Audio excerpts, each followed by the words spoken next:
50,000 jobs between GE and our supply chain.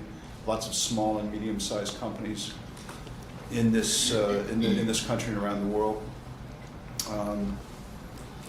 Steaks cook. You know, I'm a medium well guy. Okay.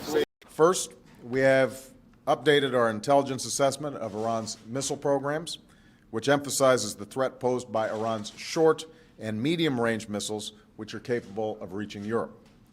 It is a transformation that will be made as swiftly and as carefully as possible to ensure that we are doing what it takes to grow this economy in the short, medium, and long term. And substantially expanding the trade financing available to exporters, including small and medium-sized companies.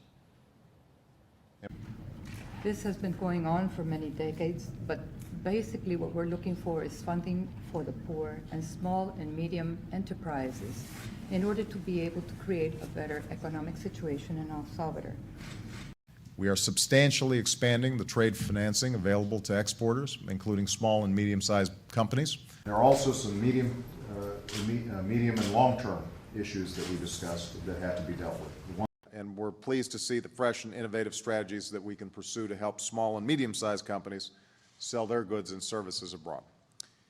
And it's, after your endorsement, Mr. President, attracted quite a range of support from the Chamber of Commerce, the National Association of Manufacturers, folks also that you might call environmental groups, 3,000 small and medium businesses from every state, and major labor and business organizations.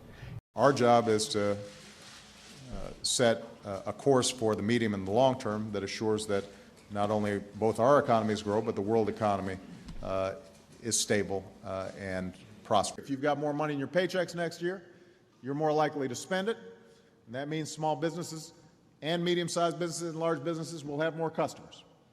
That means small businesses and medium-sized businesses and large businesses will all have more customers.